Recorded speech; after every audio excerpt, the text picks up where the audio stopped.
Thanks for tuning into our podcast. We love having you here, and it's our mission to bring you all the latest and greatest tips, skills, and know-how to make you the best that you can be. We know that you have it in you, and we're going to show you how. Now, let's get started.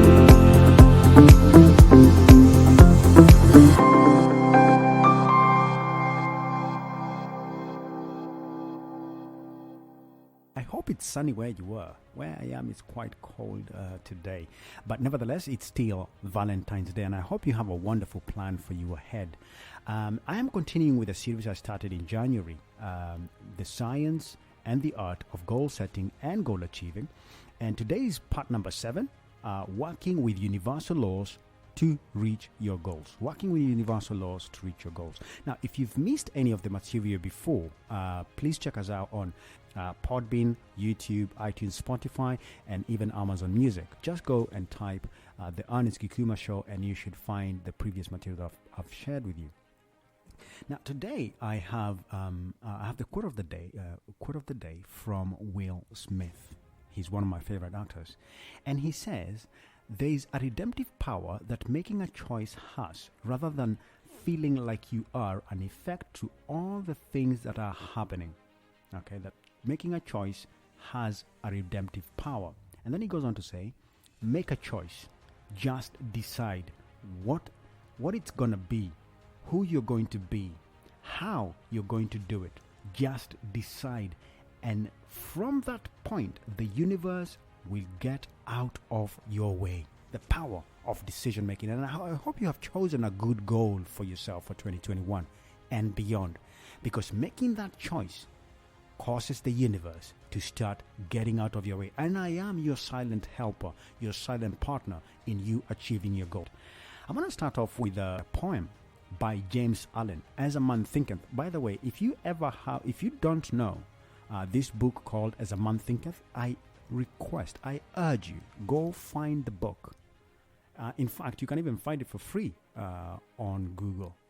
Go find the book. It's a classic. It's amazing. As a Man Thinketh by James Allen. And he said, "Dreamers are the builders. Dream lofty dreams, and as you dream, so you shall become. Your vision is the promise of what you shall one day be. Your ideal is the prophecy of what you shall at last unveil. The greatest achievement was at first, and for a time, a dream. The oak sleeps in an acorn, the bird waits in the egg, and the highest vision of the soul, awakening angels steer. Dreams are the seedlings of realities. Your circumstances may be uncongenial, but they shall no longer remain so, if you but perceive an idea and strive to reach it. You cannot travel within and stand still without." What a wonderful combination of words there. You cannot travel within and stand still without. And this is why I say the show is dedicated, the Ernest Gikuma Show is dedicated to helping you move forward, to helping you raise your conscious awareness to what you're capable of, so you can become who you were made to be. Now, remember, we are still working on the art and the science of goal setting and goal achieving, helping you get what you want. Now, remember one thing: depending on have you ever heard of the Maslow hierarchy of needs?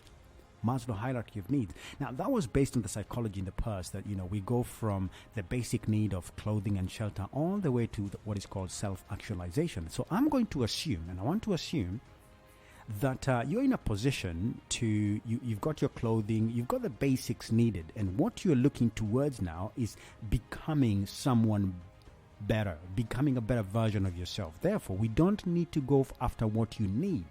You need to know what you want, and I can help you get what you want. The desires of your heart are based on wants. Every comfort you are living with you, everything that you want to surround yourself with today, they are not needs. They are wants. Okay, so what do you want? Within your goal, if you set your goal right, what have you chosen that you want? What do you want to attract in your life? Let us not be misled by those who tell us that we should be satisfied with what we have. we should be satisfied with with the things, because you have clothes and food. You should just be you should be you should be dissatisfied, or you should feel grateful, but yet don't settle. Desire, because there is more in God. There is more in you, for you. And with this in mind, we're going to be looking at the laws that govern how you and I create our realities. I will outline the laws, and then over the next coming weeks, there's about seven principles, 7 universal laws that govern the universal manifestation of what we call life. And I'm going to highlight them, each one of them.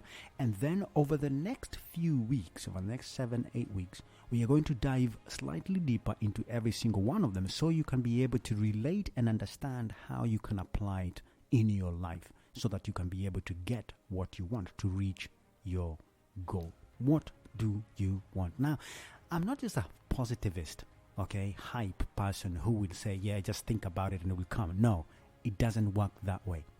But there is a way, and I'm dedicated to showing you the way, sharing with you what I have learned, and I'm still learning. So today I decided that what I'm going to do is I'm going to highlight the 7 universal laws, and over the next few weeks we'll be taking one part of the law and we'll be going slightly deeper into trying and understand how does it relate to our daily life. So let me highlight them if you're still with me. By the way, thank you so much, and I'm so grateful that you're finding value in some of this information.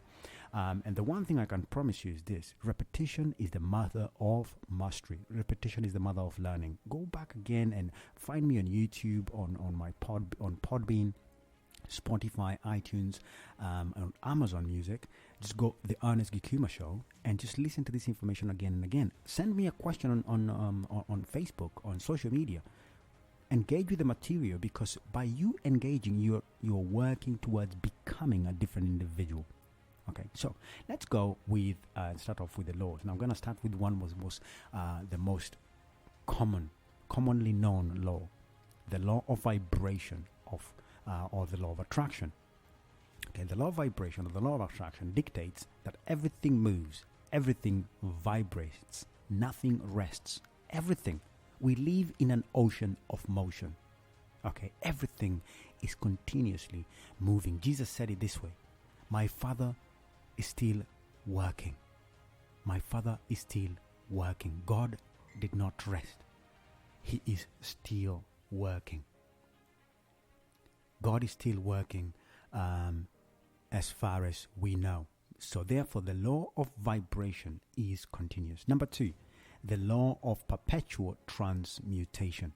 The law of perpetual transmutation. And the law explains that everything in the universe is the manifestation of energy in various levels of vibration. Everything you see, feel, taste, touch is a manifestation of energy in various levels of vibration. The unseen is continuously moving into the seen. Let me bring something to your attention here. When you smell a type of fragrance or bad smell, what do you think your brain is doing? It receives a particular vibration, okay? And through your nose, a message is sent into the brain, and the brain decodes, and and then you are able to interpret the smell based on the language or what you've learned the smell to be. Right. So that's the law of perpetual transmutation, that everything in the universe is moving from the unseen realm into the physical or the manifestation realm. Now, number 3, the law of rhythm.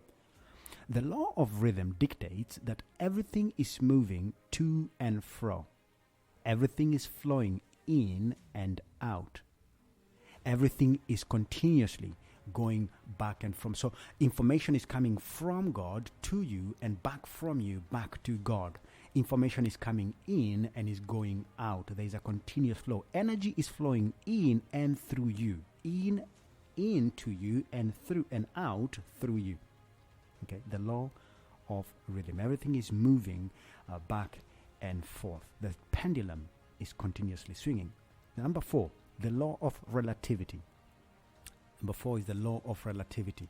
All things are relative, including the laws. All things are relative. There is no good without bad, the yin, the yang, the right, the left, fat, thin, skinny.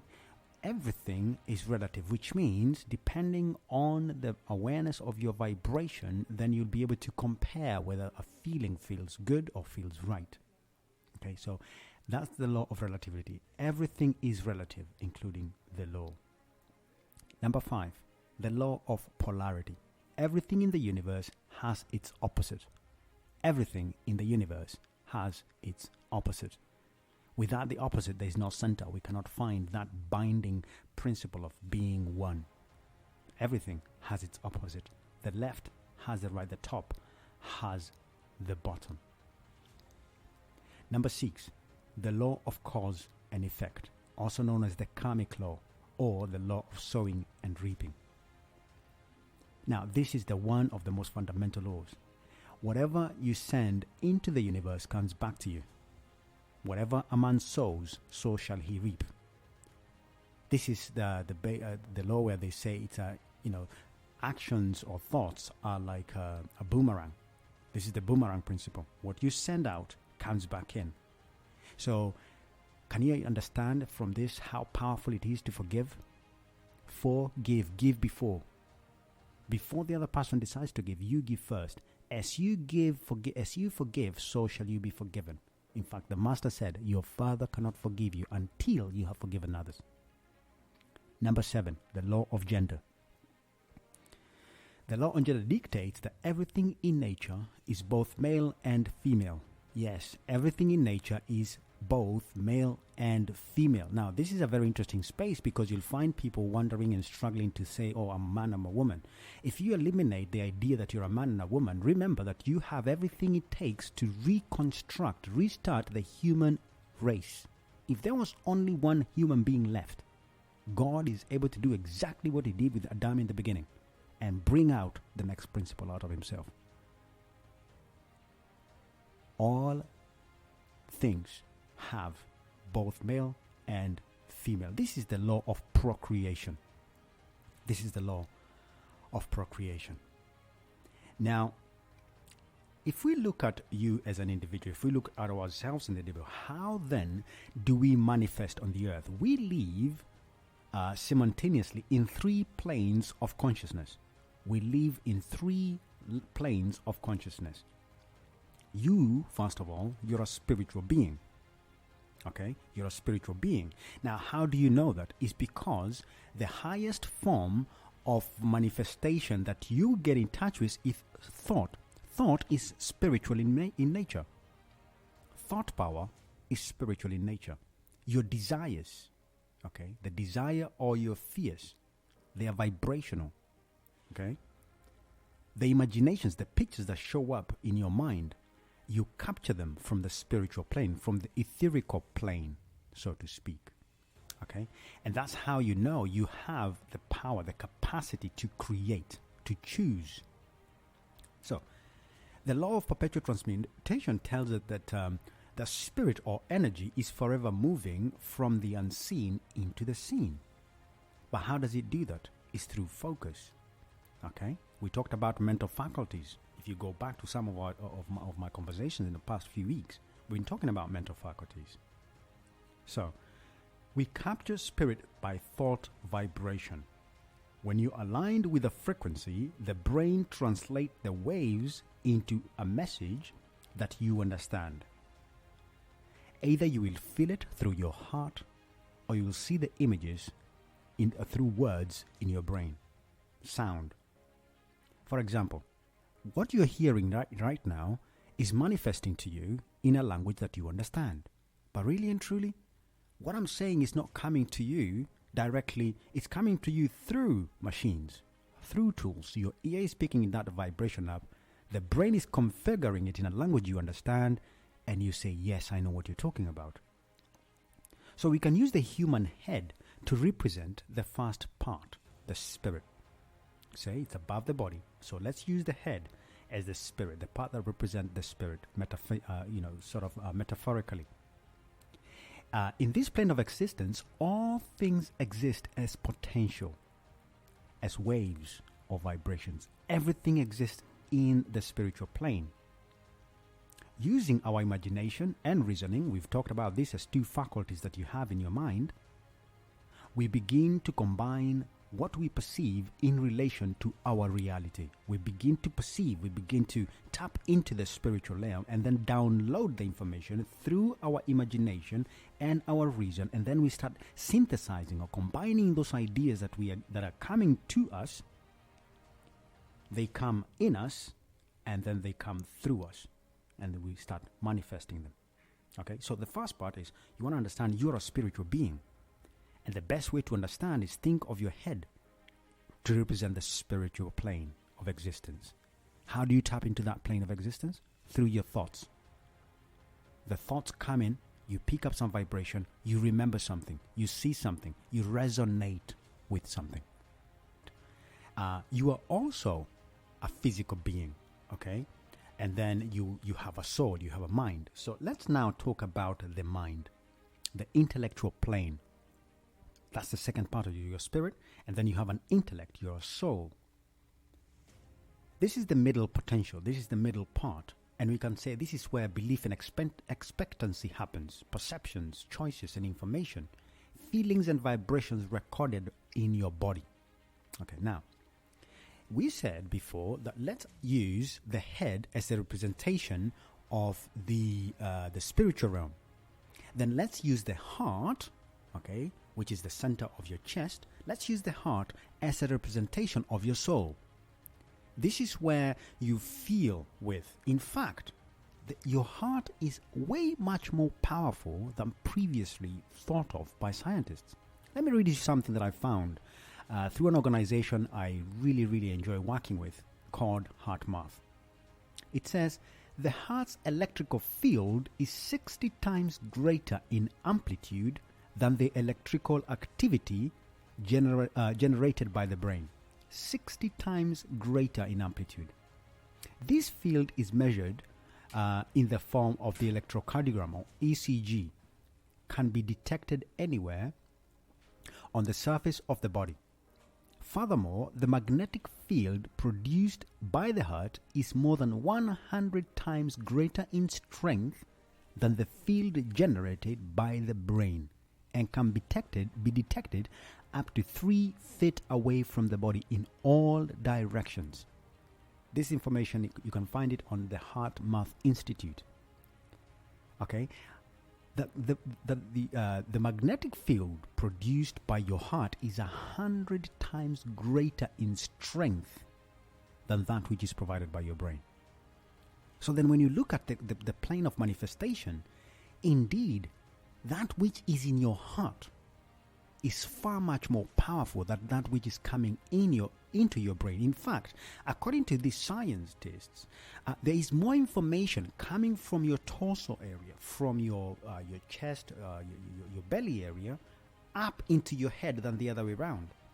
So really and truly, your body is your unconscious mind because it contains the most vast, complicated systems. And it's your body that moves into action. Remember, your head, it's like, it's like a husband, or it's like a guy, right? Like a leader. He stands up there on top of the clouds and just says things, right? And in fact, the head is male in nature. It's masculine in nature. The body is feminine in nature. The head is masculine in nature. The heart is feminine in nature. It multiplies what the head gives to it and expels it. So be very careful what you're thinking and feeling. Right. So, by you then focusing on your heart, you are able to produce so much more effect. So when you talk about reaching your goals, your goal is not supposed to get just in your head. Your head tells you how it should look like, the colors and so on. Your heart connects with the vibration, so you have to get emotionally engaged. Your heart is the emotional part of you. You've got to get emotionally engaged, because when you're emotionally engaged, then you move into the third level. And we're going to talk about the physical aspect of manifestation. Let us see our feet, okay, from your waist downwards. Let us see that as the physical body, okay, or the manifestation of that which gets into contact with our physical manifestation of the earth. Okay, so your head represents the spiritual, that is the place where you capture vibrations. Your heart represents your soul, the part that you use to choose, to feel, to navigate the internal vibrations, so to speak. And your feet to move you towards the destinations, the places that you want to get into. So your feet represent your actions. So this is the third level of manifestation. You manifest in the spiritual realm, you manifest in the mind realm or soul, and then you're a physical being. Now, a physical being, your physical body, is the biological machine or tool or instrument that you use to communicate, to engage with the earth. Now, if we go back all the way to Genesis, God says, let us make man according to our own image, in our own likeness, spiritual, with the capacity to make choices, which is soul, and let us give him dominion over the entire earth and every created thing. Now, if it's a created thing, that means there is a third level of manifestation, which is physical, and therefore then God stretches out his hand and grabs the soil of the earth and forms man. And then he says, and then God breathed man into his body. Okay, God breathed man, the spirit and soul, inside the body, and man became a living soul. Man became a living soul. Now, that is a lot of evolution that has gone on in that process, because contrary to what some people may want to think, I don't really think that God just stood up and said, okay, I'm just going to take some dirt and make man. I believe there was a process. Because if a day is like 1,000 years to God, and 1,000 years is like a day, that is telling you that the way we perceive time is not the same way the divine perceives time. Anyway, that's a different conversation. So, let's talk about the body then. The physical part of your body is the one that you call a name and you say, this is who I am. By the way, do you realize you're not body? You're not head, you're not hand. You say my body, my head, my arm, and so on. So, the physical plane is where the results happen. Okay, so we've gone from the spiritual plane where you capture ideas. We come to the mental side where you synthesize the ideas, and now we are into the third plane where you actually release the ideas or you engage with the ideas. So the creative attraction. You start bringing things start coming to your consciousness, into your conscious awareness physically, to help you move towards the things that you're looking for. You take inspired action. For example, if you knew that what you're about to get is closer to you, you're more likely to actually stand up and go and talk to someone who you think has it. Okay? So you will make mistakes along the way. And it's very important that you make those mistakes. Mistakes don't define who you are. They just tell you whether you're on the right or the wrong track of what you're looking for. Okay? Remember what Will Smith says? Just decide. Decide who you're going to be, what you're going to do, how it's going to work for you. Okay, so if you feel like you need to pick up the phone and call someone, even if it's someone that you knew that you previously thought they will never listen to you, just pick up the phone and make the call. Talk to someone. Don't be shy. Don't be afraid. Today is Valentine's Day. If there is someone that you've always fantasized about, pick up that phone and call them. Go and introduce yourself. Now, don't jump the gun and start, doing all sort of horrible things in your mind. Be honorable and make that call. The manifestation then, the realization, the tangibility of something physical will come from the combination of that supernatural thing that we call thought, when you engage with it with your heart, and then you move your body into getting it. Think, feel, do. Think, feel, do. Be, do, have. Be, do, have. Because the person you are today is a conglomerate or a collection of who you have been thinking like. So the goal then the goal you have set is meant to accelerate you towards becoming a new person. Because the person you are today cannot partake the things that you desire. If, for example, let's say, God forbid, but let's say you're homeless today. If you're homeless, that means you're probably walking around with your, maybe with one cup, plastic one, or maybe a paper one that you picked up yesterday. You can't really clean your house because you don't have one. You don't have a bed to make up because your bed are probably your clothes. That means that person, if then you move into a house and you do not transform the way you think, feel, and do things, you're going to treat your house like a street. Which means then, you need to adapt, you need to change, you need to evolve from a person who lives in a street until into someone who lives in a home, taking care of a house. Now, if you're already a homeowner and you've lost your home, depending on how you think and feel about yourself, you're more likely to end up in another home. And that's the process. Simplified, but yet it works.